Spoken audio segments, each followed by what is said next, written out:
E nós já estamos indo ao encontro do nosso convidado especial do programa Quem é Você? Ironi Spudaro. Fiquei sabendo que ele está aí por Curitiba, nosso encontro foi mais tarde, mas nós vamos tentar encontrá-lo para apresentar a você esse grande homem de Deus no programa Quem é Você? O erro do outro não te justifica, suas escolhas definem você. Na sua história a fé testifica. Quem é você? Quem é você?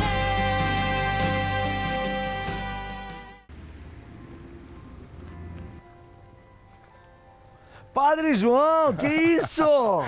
Salve, Que meu bons irmão! ventos lhe trazem, benção! Deus abençoe! Que alegria! Que maravilha! Que isso? O que está acontecendo? Você está conhecendo mais Curitiba, é? Eu vim, Padre, hoje quis conhecer essa terra maravilhosa. Eu acho que é uma das poucas capitais do mundo que você consegue viver as 4 estações no mesmo dia. Já vi chuva, tá o sol lindo agora, tava quente, esfriou, agora tá quente de novo.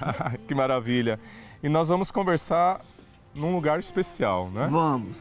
Que lugar você gostaria de Eu conhecer? escolhi, Padre, um lugar que eu acho que também reporta um pouquinho da beleza desse parque aqui. Vamos para o Parque Tanguá. Ótimo! Vambora! Vamos lá. Bora, galera! Por onde andar, o que falar, e se preciso for silenciar, com quem sair. Ironi Spudaro, grande amigo, irmão e este grande homem de fé. Que alegria ter você aqui. A alegria é minha, Padre, estar aqui hoje. O Senhor já me encontrou nos caminhos da vida e agora estamos aqui juntos. Estar na Evangelizar, estar aqui com o Senhor é sempre uma alegria imensa. E eu já começo com a famosa pergunta. E lá vem bomba, hein? Quem é você? Eu... Você responder? Eu sou Ironi Spudaro, casado, pai de 2 filhos, um já casado, de uma família muito humilde que nasceu no interior do Paraná e que hoje Deus levou como missionário aí em todos os continentes da face da terra. Você já mencionou, nasceu no interior do Paraná. Que cidade? Chupinzinho, sudoeste do Paraná. Chupinzinho. Quem nasce em Chupinzinho é o quê? Chupinhense. Chupinhense. Deve ser, né? Ou alguma coisa parecida. Que maravilha saber um pouquinho mais de você.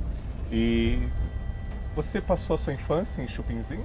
Como é que foi a sua infância? Fala um pouquinho pra gente. Em Chupinzinho eu nasci, a minha história...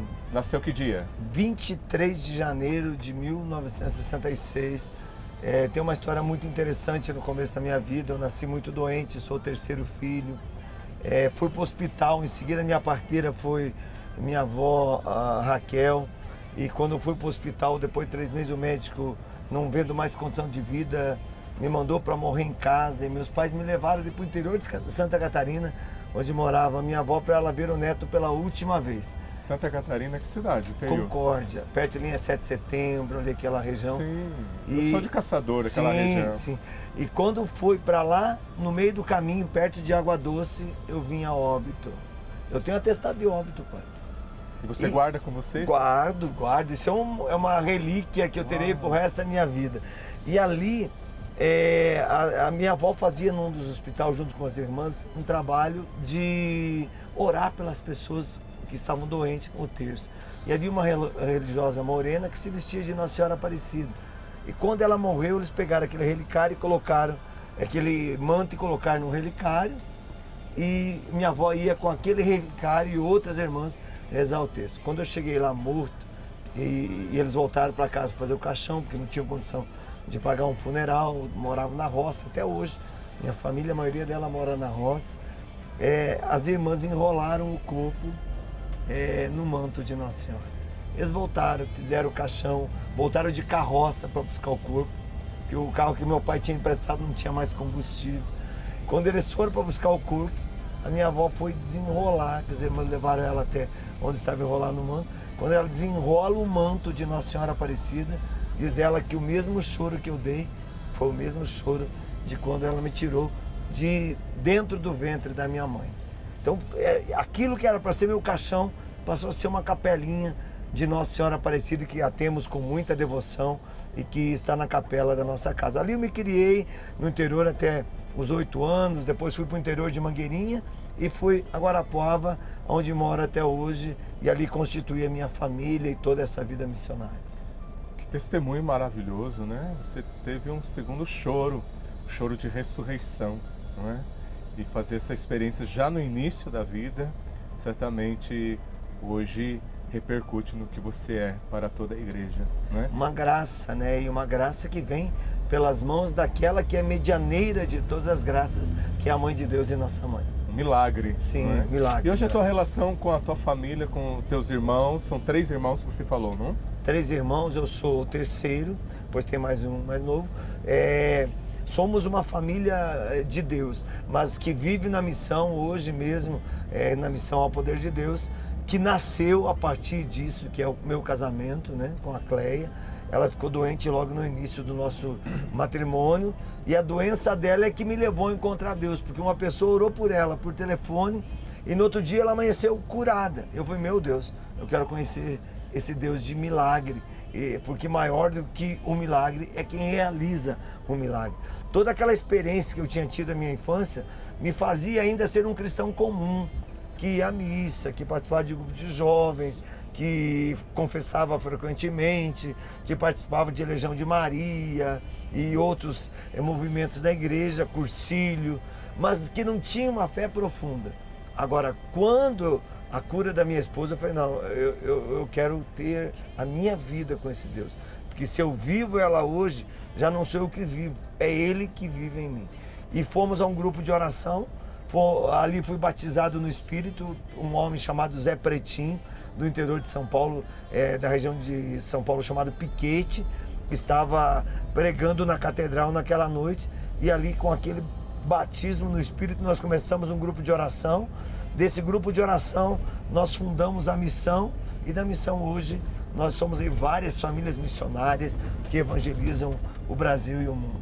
Que maravilha, nós vamos falar um pouquinho mais disso para frente, mas agora eu gostaria de saber se ainda a sua família, se tem pai, mãe, são vivos, teus irmãos ainda moram em Chupinzinho, como é que é um pouquinho só a história da família? Sim, eu tenho minha família, tenho meus pais, pai e mãe vivos com a graça de Deus. Moramos todos em Guarapuava, todos os irmãos casados, Losmir casado com 2 filhos, já com 2 netos. O meu outro irmão, Altiver, também casado com uma filha. O Everaldo, meu irmão mais novo, casado com 3 filhos, 2 meninas e um menino. E eu casado com 2, temos 2 filhos, um Lucas casado já com Mônica e Gabriel. Vocês são 3 homens então na 3 família? homens. Imagine uma mãe cuidar de 3 homens, que era uma benção. A minha mãe cuidou 4, né? Minha mãe cuidou de 6 homens e uma mulher. Somos em 7. Mas a mulher ainda traz alegria no lar, né? Mas Quando só tem homem, você imagina. Sim, sim. E eu aprendi a ter fé com a minha mãe, padre, sabia? Como não tinha Conta mulher um na casa para ajudar ela a fazer as coisas, ela botava a gente para fazer. E a gente tinha que passar o escovão, passar palha no chão, encerar, porque aquele tempo não tinha essas coisas modernas Sim. de enceradeira. E ali a gente tinha que fazer de joelho. E eu aprendi com a minha mãe, um homem e uma mulher que tem calo no joelho é um homem e uma mulher de fé. Porque quando eu ficava ajoelhado, eu ficava rezando, meu Deus, um dia vai passar isso, meu Deus, um dia passou. Mas isso me levou a fé também, né? Tudo ensina, né? Tudo Família, o berço da nossa vida de valores, tanto humanos como cristãos, né?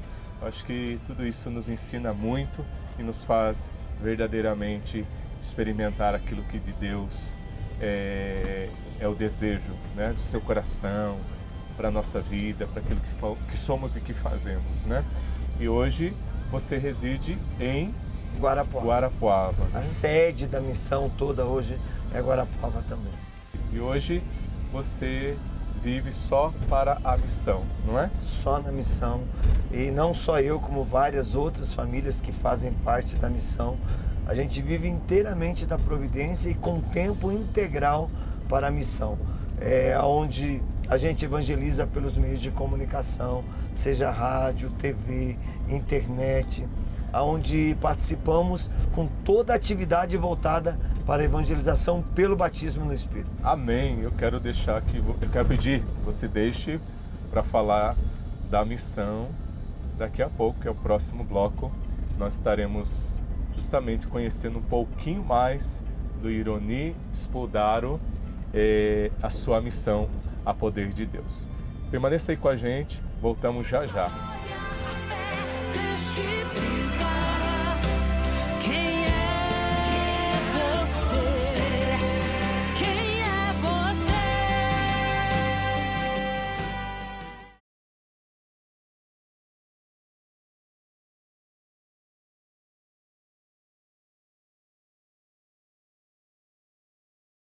O erro do outro não te justifica. Suas escolhas definem você. Quando eu cheguei lá morto e eles voltaram para casa fazer o caixão, porque não tinham condição de pagar um funeral, as irmãs enrolaram o corpo no manto de Nossa Senhora. Quando ela desenrola o manto de Nossa Senhora Aparecida, diz ela que o mesmo choro que eu dei foi o mesmo choro de quando ela me tirou de dentro do ventre da minha mãe. Ironi Spodaro, o que você já fez na vida, hein? Já trabalhou, né? Com certeza. Mas nós queremos pegar o gancho agora da missão. Mas o que você já fez? Ah, padre, eu plantei alface para japonês. Eu engraxei sapato na rua. Eu vendi pastel na rua. Depois eu fui ser contínuo de um banco. E depois disso, essa experiência que eu tive com Deus, fui ser diretor de rádio da Diocese. Durante 21 anos, eu dirigi 2 rádios, uma AM e uma FM. Lá na sua Diocese de Guarapuava? Isso, em Guarapuava, Rádio Cultura AM e Rádio Cultura FM. Maravilha. Mas veja, tudo isso foi suporte para a sua missão hoje. Fala um pouquinho da sua missão hoje. Na realidade, a rádio já era uma missão, né? Então, eu tive que ir para a rádio já para poder ter tempo de evangelização. E dali me projetou para essa grande ação de Deus, que foi a missão a poder de Deus, onde o Senhor me levou aí a pregar a palavra em 68 países, todos os continentes. Ano passado cheguei no último continente, já tinha ido para a África, mas não em missão. Ano passado tive a graça de ir em missão, ficar 15 dias em missão na África, e aí fechou toda aquela graça do chamado de Deus. O que te levou para a missão, para a vida missionária? O desejo de salvar almas, Padre.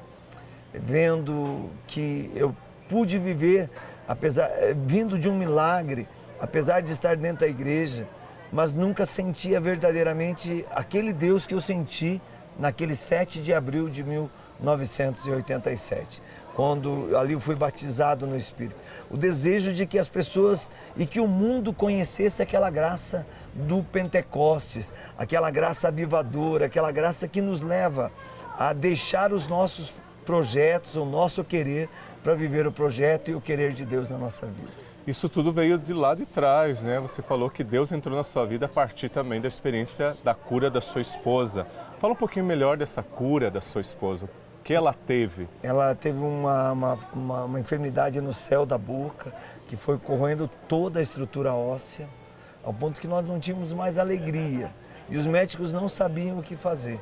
E no dia 1º de abril de 1987, Quinta-feira Santa, dia da instituição da Eucaristia, um servo da Renovação orou por ela por telefone.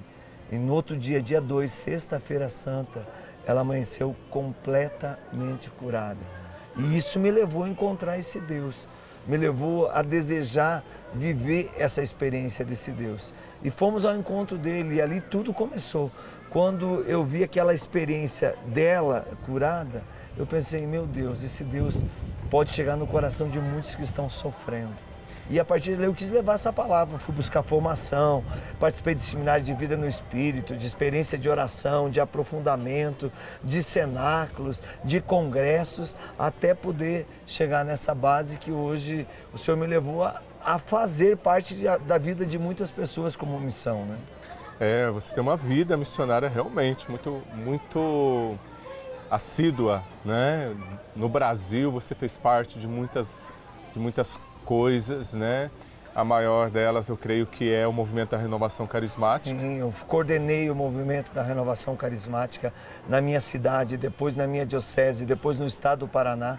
Fiquei 12 anos no Conselho Nacional, organizando, pregando, ajudando em toda a estrutura que o Conselho compete a ele do movimento no Brasil. Eu fui membro da ação evangelizadora da minha diocese por 4 anos. Coordenei os amigos e amigas de Betânia. Fundamos uma casa de Betânia junto com o Padre Léo em Guarapuava para colocar vida de novo naqueles filhos que já não tinham mais expectativa de vida porque estavam dependentes, ou seja, da adicção, ou seja, do álcool, ou seja, de uma vida desregrada, longe de Deus. E isso tudo foi servindo de alimento também naquilo que era o meu desejo de servir ao Senhor, de ter a vida toda servindo a Deus, até o momento que eu tive que fazer uma opção. Isso junto com o Dom Wagner, conversando.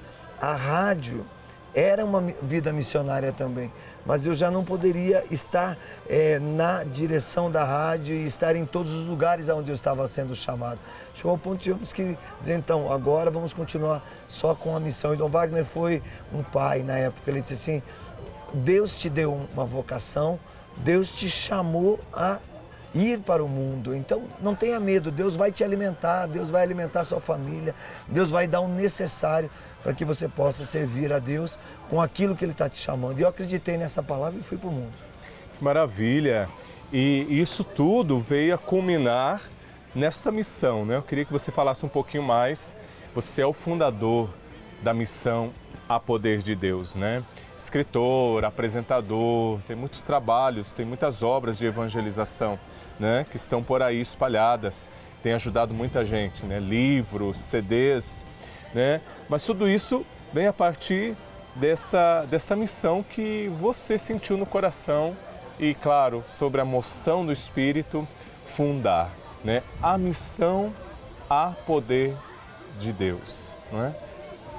O que é essa missão? A missão A Poder de Deus, ela tem como carisma principal anunciar a palavra a partir do batismo no Espírito. Em todos os meios.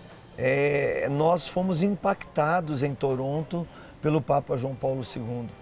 Duque em Alton, lancem as redes em águas mais profundas.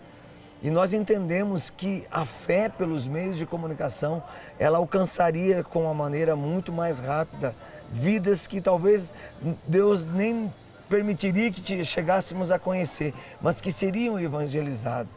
Então a gente criou todo um processo de evangelização, começamos com rádio, programas de rádio, depois fomos para a TV, depois descobrimos essa graça de evangelizar pelos meios de comunicação também na internet, com web rádio, web TV, seja pelas redes sociais, seja também através do YouTube, que hoje tem um alcance que a gente não tem nem dimensão de onde chega. E tudo isso foi nos entusiasmando e foi trazendo famílias. Hoje nós somos várias famílias em vários lugares do Brasil e fora do Brasil que caminham com essa graça e com esse carisma da missão, evangelizando e evangelizando pensando sempre naquilo que foi o meu chamado. Foi a minha vocação primeira, sede pela salvação das almas. Não perder a visão das almas, sabendo que nem todas as riquezas do mundo pode pagar o preço de uma alma, porque uma alma vale o sangue de Jesus Cristo. E Jesus provou isso. Quando o demônio lhe ofereceu todas as riquezas para que ele se prostrasse diante dele, Jesus não o fez e disse, adorarás somente o Senhor teu Deus. Mas mais tarde, Jesus vai se ajoelhar diante do demônio por causa de Judas. Então veja, Jesus mostra que o preço para a salvação de uma alma não tem limite e não se encontra em todas as riquezas do mundo. É preciso dar a vida para que o outro tenha vida. E o próprio nome da missão, né, é muito forte, A Poder de Deus, ou seja, existe esse poder, né? Recentemente você esteve, eu acompanhei um pouco pelas redes sociais, também em Roma, numa das suas idas, você vai muito à Itália, prega muito na Itália, também eu acompanho, sei um pouquinho do teu itinerário. Mas você esteve recentemente, teve a graça de receber uma bênção especial do Papa, né? Claro, foi uma bênção na praça de São Pedro, mas isso significou muito para você, não foi? Significou para mim e para minha família. Eu até me emociono de falar isso, porque durante 31 anos de vida missionária eu fui para o mundo sozinho e constituí uma família missionária que entendia todo o chamado que Deus tinha para o meu ministério. E depois de 31 anos, por causa de um cisto na cabeça, eu pregando na Itália o ano passado, um médico percebeu que eu ficava o tempo todo colocando a mão na cabeça. E ele disse, o que é isso? Eu falei, não, é que está doendo, eu tenho um cisto aqui, está doendo. E eu não sei se é por causa do frio que é, eu estou sentindo dor. Ele falou, deixa eu ver. E ele olhou e falou assim, olha, acho que é melhor você operar, porque senão daqui a pouco você vai ter uma cabeça na tua cabeça. Vamos tirar isso. Eu falei, doutor, quando eu voltar para o Brasil eu vou ver. Ele falou, não, o que você vai fazer no final do ano? Você tem agenda? Eu falei assim, não, do Natal ao Ano Novo eu fico com a minha família. Ele falou, então você vai passar com a tua família na Itália. Eu falei, não tenho condição. Ele falou, não, você não está entendendo. Eu me coloco à tua disposição, eu vou fazer a cirurgia para você gratuitamente e eu vou mandar passagem para você e toda a sua família. Nós faremos um congresso de família aqui na Itália, vocês pregam durante os dias que tem folga, eu faço a cirurgia e assim nós unimos o bom ao divino. Aquilo que satisfaz a nós e aquilo que faz a graça de Deus chegar até nós. E assim foi, nós fomos e fomos acolhidos, tivemos a graça de ter em família a audiência com o Santo Padre Papa. A gente teve que atravessar toda uma multidão para chegar. Ficamos a menos de 50 metros do Papa, depois tivemos aquela graça do contato e ver o Papa dizer assim, não esqueçam, de hoje em diante, gratidão, gratidão, gratidão. E eu adotei essa palavra para minha vida, porque eu entendi que a palavra gratidão, por mais que ela demore, como demorou 31 anos para eu poder fazer uma missão, eu, Cleia, Lucas, Mônica, Gabriel, juntos, quando ela chegou plena da graça de Deus.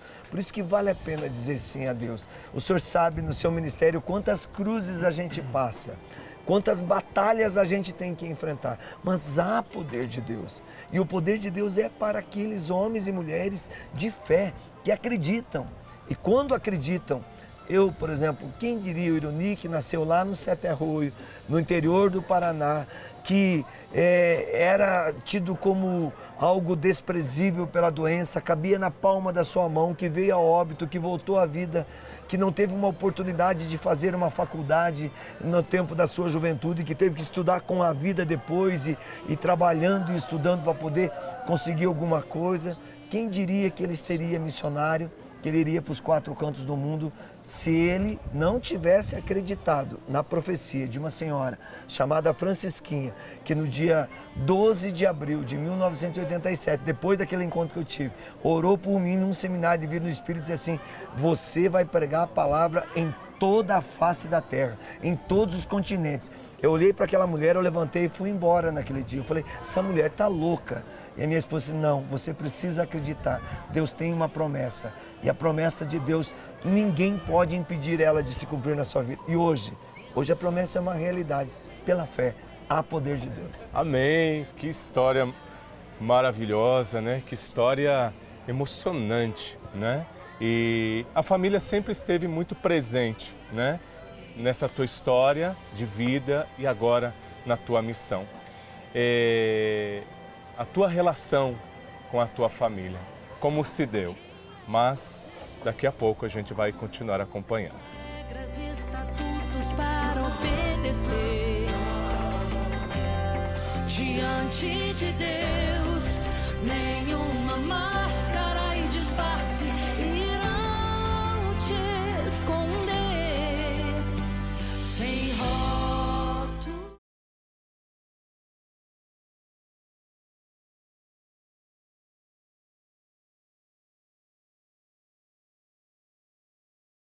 Sua história, a fé testifica quem é você, quem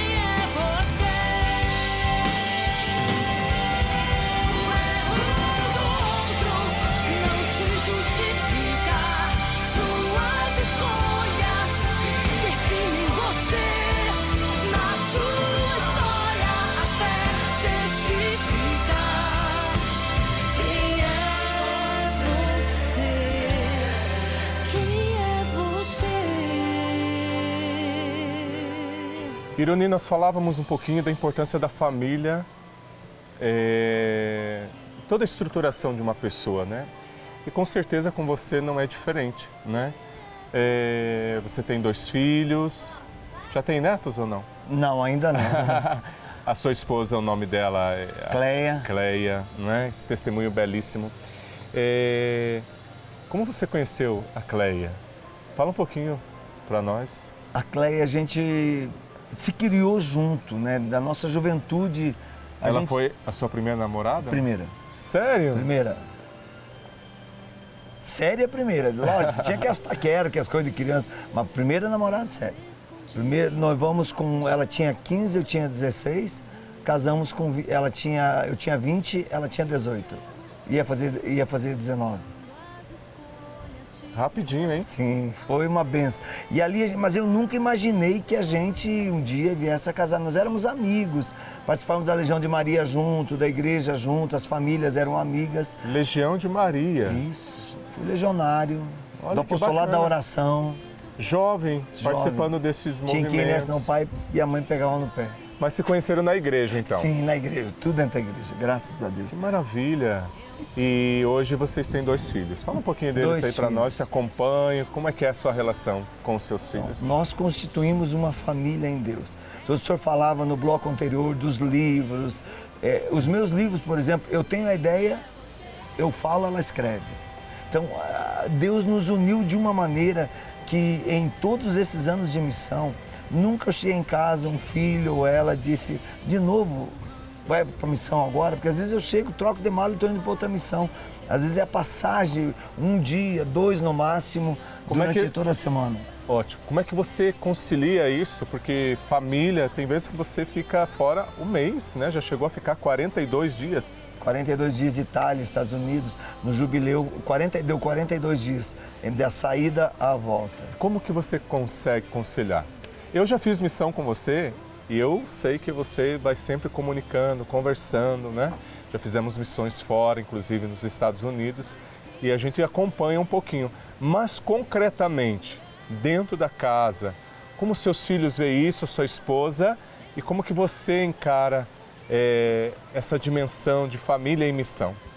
Olha, a fé em família, todo mundo tendo o mesmo foco, todo mundo olhando para Deus. A família toda missionária, né? Família toda mesmo não saindo com você. Mesmo não saindo, mas eles têm a fonte de missão deles, que é a comunidade, que é a paróquia, que é as atividades deles também.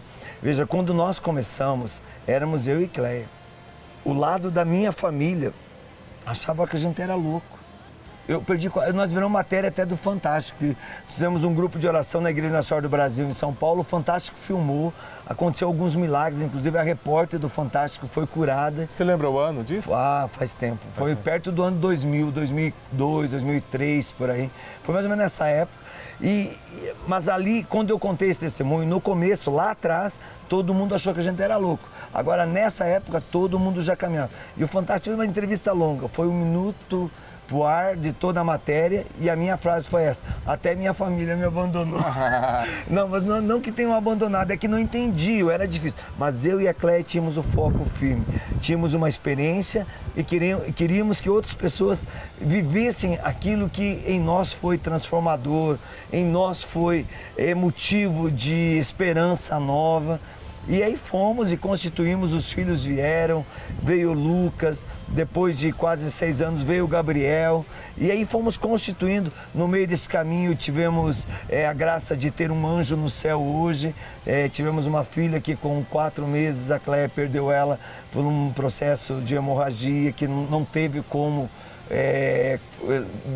fazer alguma coisa pelo médico, foi um processo natural quase, com 4 meses, mas hoje temos a parte da nossa genética no céu, e eu creio que isso também nos ajudou sempre a acreditar que Deus estava no comando e que Deus queria que a gente fosse cada vez para águas mais profundas. Isso tudo leva a viver a experiência que nós vivemos hoje. Família que entende, por exemplo, passar aniversário fora de casa, às vezes passar aniversário de casamento fora de casa. Para nós tudo isso é de boa, porque a nossa meta é o céu. O nosso querer é a vontade de Deus. Então, para isso a gente tem que superar os obstáculos, as situações que o dia a dia vai apresentando na vida missionária. Você é casado há quanto tempo? 31 anos de casado. 31 anos. Seus filhos estão com idade? O Lucas, com 27 anos, já formado em fisioterapia, casado com Mônica, que é psicóloga. Gabriel, 22 anos de idade, terminando engenharia civil e vivendo a graça de estar na igreja, de participar da vida, da missão junto, corpo e alma também.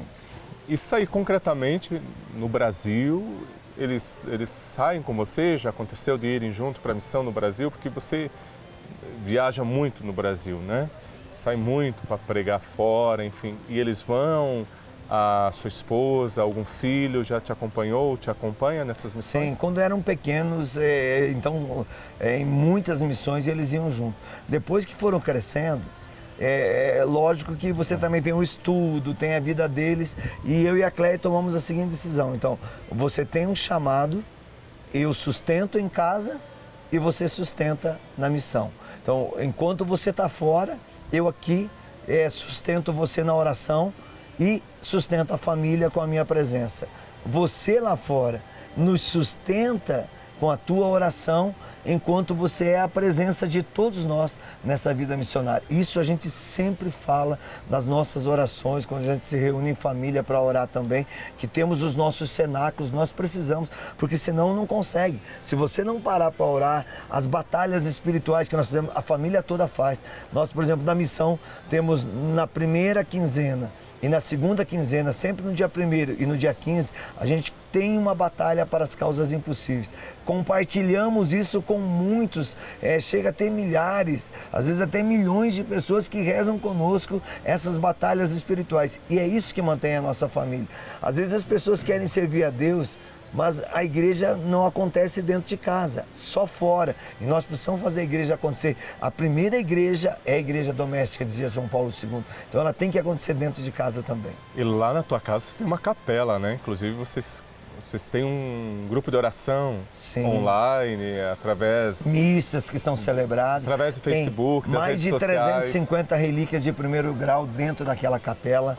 Então, para nós é o nosso... Lá está a relíquia para nós, que era aquilo que era para ser o meu caixão, que é a capelinha de Nossa Senhora Aparecida. Lá é os nossos momentos de abastecimento. Os meninos da missão, Ricardo quando está por lá, Anselmo quando vem, Marcelo quando está conosco no grupo de oração online. Lá é o nosso abastecimento. Que maravilha! Isso tudo alimenta a alma missionária, né? Que você tem apoiado, claro, e você falou tão bem a sua esposa, dizer, não vai, esse apoio, essa bênção da esposa. E sem ela, né? e sem os filhos, eu jamais teria condição de exercer a vida missionária que eu tenho. Não tem como. Se você é família, você tem que ter a família com você na missão. Não sustentaria, não é? Agora, o Ironi, eu não sei se olhando um pouco esse contexto todo de missão, posso dizer, o Ironi fora, no seu tempo vago, no seu tempo livre, o que ele gosta de fazer, ou o que ele faz, né? Você tem tempo livre? Olha, padre, eu tenho um ditado comigo. A minha liberdade de descanso é o céu. Enquanto eu estou aqui, eu quero gastar. Mas, claro, quando eu estou em casa, eu tenho meus momentos com a minha família. O meu prazer é ficar dentro de casa. Ótimo.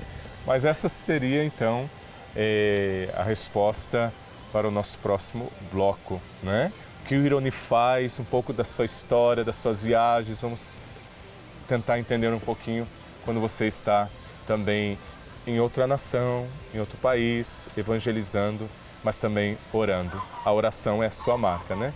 Voltamos já já com mais este momento com Ironi Spudaro. Testifica quem é você, quem é você.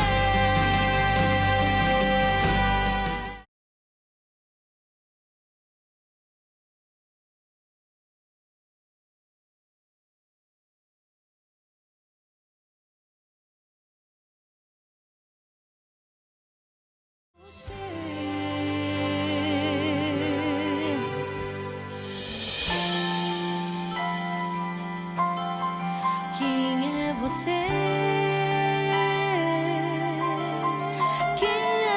você.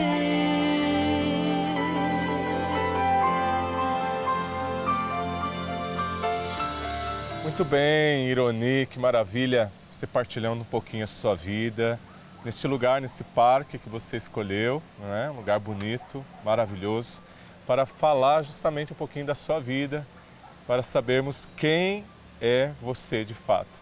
Você falou que não tem muito tempo livre e realmente a gente te acompanha e sabe, né? Você realmente não tem. Quando está em casa, gosta de ficar em casa. Dentre tantas missões, tantos lugares, países, você já fez várias viagens à Terra Santa, não foi? 18 viagens à Terra Santa, né? Eu creio que cada viagem, toda vez que você pisou a Terra Santa... É uma experiência diferente. Única. O que mais te tocou na Terra Santa? O que mais me tocou até hoje na Terra Santa foi um momento que nós fomos ao cenáculo e começamos a fazer um grande louvor em línguas. E nós fomos tirados de dentro do cenáculo porque não se podia. A gente foi do lado de fora, orou e pediu: o Senhor nos dá um tempo. E o Senhor disse: voltem amanhã às 9 horas.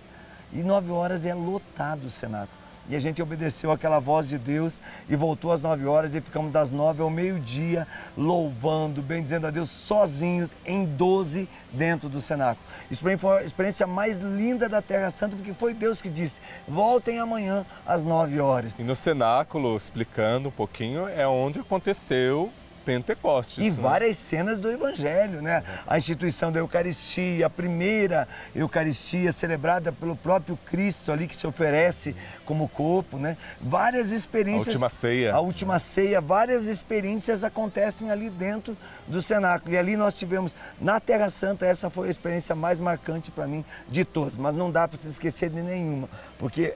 o Evangelho, depois que você vai à Terra Santa, ele fica colorido. O senhor sabe, vai ler o Evangelho, vai escutar o Evangelho, vai ler a palavra, você diz: não, eu conheço esse lugar. Nós fazemos a experiência do Evangelho vivido na Terra Santa, Sim, né? sim. Os lugares por onde Jesus passou, o que ele fez, o que ele ensinou, né? E hoje o mundo precisa fazer essa experiência, não é? Precisa fazer essa experiência de um encontro pessoal com Jesus. Não é? Às vezes a gente gasta com tantas coisas do mundo. Por que não gastar peregrinando? Porque peregrinação não é um passeio, nem é um turismo. É um investimento. É um investimento na fé. É ir ao encontro do sagrado, é entrar, é tocar, é pisar aonde Jesus, por exemplo, na Terra Santa, aonde Jesus pisou. É caminhar nos caminhos que Jesus caminhou, ir aos lugares dos santos, das aparições de Nossa Senhora, é ir em lugares que Deus quis que ali se tornasse sagrado para vivermos melhor a nossa fé. Então é um investimento na nossa salvação também. No livro A Poder de Deus, você explica por que devemos orar. E por onde você passa, o poder da oração tem gerado milagres, tem gerado conversões, tem gerado mudança de vida, no sentido de que as pessoas têm redescoberto a fé. Conte um pouquinho sobre a importância de orar para você, por Ironi Spudaro, dentre várias experiências que você fez já pelo mundo afora. Orar, o que é orar? Orar é tocar no invisível, é crer no impossível. O senhor falava do livro A Poder de Deus. Quando eu lancei em 2005 esse livro, eu tive contato com uma mãe que chorava desesperadamente porque seu filho estava na cadeia e ela tinha uma profecia que seu filho seria padre. Eu fui a um evento chamado Cruzeiro Católico, que era o primeiro Cruzeiro Católico, e disse: a senhora pode ir ao Cruzeiro, lá eu vou orar pela senhora, porque ali no meio daquela multidão não tinha como. E ela falou: eu vou, e ela não tinha condição de ir. E eu fiquei orando para que aquela mãe fosse. Ela vendeu o que podia, pediu aos amigos e foi. Chegou lá, eu dei o livro A Poder de Deus, que ele tem um testemunho de um presidiário que se converteu dentro da prisão pela oração. E ela levou para o filho dela. Agora, quando nós estávamos em Colle Valença, na Itália, na experiência de Madre Esperança, que é o primeiro santuário da misericórdia do mundo instituído por João Paulo II, eu encontrei um jovem sem um olho, que naquele dia ele ia fazer os seus votos perpétuos e se tornar diácono. Sabe quem é? é o filho dessa senhora que era presidiário, que perdeu o olho dentro da cadeia, mas que a mãe não parou de orar porque tinha uma profecia. E que leu o testemunho daquele presidiário e disse, eu vou ser padre. Saiu, hoje tem 3 doutorados, ele se torna sacerdote da Igreja Católica. A oração pode demorar, mas nunca deixará de acontecer o milagre de Eu Deus. me arrepiei dos pés à cabeça agora. Com O senhor esse imagina testemunho. eu e minha família lá naquele lugar que fomos para orar e de repente chega uma pessoa que nunca imaginaríamos ver na vida, sem um dos olhos, que é doutor hoje em vários temas já, são 4 doutorados que ele está terminando de fazer, e é alguém que nasceu com uma profecia, mas que se perdeu no mundo, mas a oração trouxe de volta para a vontade de A Deus. importância dos pais rezar pelos filhos, Sempre, não é? sempre. E o filho dessa mulher que você encontrou e que através de um livro ela perseverou na fé, não é? E o milagre E aconteceu. o milagre aconteceu. E veja, esse ano de 2018, nós celebramos o 10º ano do Cruzeiro Católico, que era o jubileu. E com esse testemunho tocou muitas pessoas, ao ponto que o comandante do navio disse, no próximo cruzeiro faremos uma missa para toda a tripulação, usando todo a nossa estrutura para que esses milagres se espalhem. Amém. Essa senhora é brasileira? Brasileira de Vitória no Espírito Santo, Maravilha. onde eu lancei o livro. Deus seja louvado. Amém. Essa é uma experiência fantástica, mas o que mais te marcou, mais te surpreendeu na vida toda? Um episódio da sua vida que mais te tocou o coração? Eu estava depressivo. 7 dias fechado num quarto esperando a morte chegar. Sexta-feira Santa. Nosso filho Gabriel passou por 2 horas na capela e desceu e falou, pai, todos esses anos você mentiu? Eu falei, não. Então cadê o Deus que você prega? Jesus me falou para te dizer, ministra essa oração e você se levanta da cova. E eu ministrei a oração. Jesus é pedra, São Pedro é pedra, o Papa é pedra, eu sou pedra. Contra essa pedra, as forças infernais não prevalecerão. E se alguém tentar quebrar essa pedra que sou eu, será quebrado no amor de Deus. Eu terminei de fazer essa oração, eu levantei, fui para a celebração da adoração da paixão de Cristo e toquei minha vida para frente. Isso foi sobrenatural. Um jovem de 16 anos tem a coragem de exortar o seu pai na oração, porque já não tinha mais esperança de vida, e Deus fala com ele e aquela oração muda a minha vida e hoje muda a vida de muitas pessoas. Que maravilha, que testemunho maravilhoso. Ironi, nós passaríamos o dia todo, talvez até um mês aqui conversando e não esgotaríamos, né, de tantas coisas, testemunhos, né, maravilhas que Deus tem feito através de você. Nós queremos agradecer você de coração pela tua participação, por ter achado um tempo, ter conciliado. Claro, Deus que possibilitou isso, porque você é um homem que se lança nas mãos de Deus e, de modo particular, para mim, começando a apresentação deste programa, quem é você, já mandando um abraço carinhoso ao Padre Anísio, né? Por tanto bem que ele fez através desse programa, mas eu, de modo particular, começando a apresentar este programa com você, é um presente de Deus. Você é um amigo, um irmão na missão, mas também um amigo na fé. Eu considero como um presente de Deus. Então, muito obrigado por ter possibilitado passar este programa com a gente. Que maravilha, né? Você aqui conosco. Mas antes de terminar, eu tenho um ping-pong aqui com Ironi Spudaro. Ironi, jogo rápido, perguntas rápidas, objetivas, respostas rápidas, objetivas. Vamos lá, padre, estamos prontos. Família. Graça divina, vontade de Deus. Amor. Deus. Fé. Caminho que nos leva à eternidade. Esperança. Algo que não pode faltar na vida de um homem e de uma mulher de Deus. E milagre. Para quem tem fé, para quem tem vida na esperança, para quem constitui casa de Deus, milagres acontecem. Ironi Spudaro com a gente, que alegria, obrigado meu irmão, que Deus te guarde, te sustente até o último dia. e que você se torne sempre mais esse missionário a levar todos a boa nova do Senhor com prodígios, milagres, sinais, como você mesmo disse. Antes do senhor terminar, eu quero dizer obrigado. Evangelizar é preciso por acolher o Padre. Eu acredito nessa obra. Evangelizar é preciso. Eu quero convidar você agora para a gente concluir e rezar. Você tudo faz com oração, então que até mesmo rapidamente a gente possa elevar a Deus uma oração por todos aqueles que acompanharam esse programa e que talvez precisam de um milagre, de uma graça sobrenatural na sua vida. Pai amado, Pai bendito, nós te louvamos e bendizemos, agradecemos por esta obra, pela vida daqueles que estão conosco, nos sustentando, mas também nos alimentando com a fé diante de toda a nossa programação. Abençoa, Senhor, com graça de parresia, de unção, de multiplicação e de prosperidade. Nós levantamos em nome das santas e benditas chagas de Jesus o estandarte sangrento da cruz e determinamos que a graça plena de Deus se faça na tua vida e que Deus levante agora homens e mulheres com ousadia carismática. Obrigado, Senhor, porque muitos corações estão ardendo pelo desejo da vida missionária. Gratidão, meu Senhor.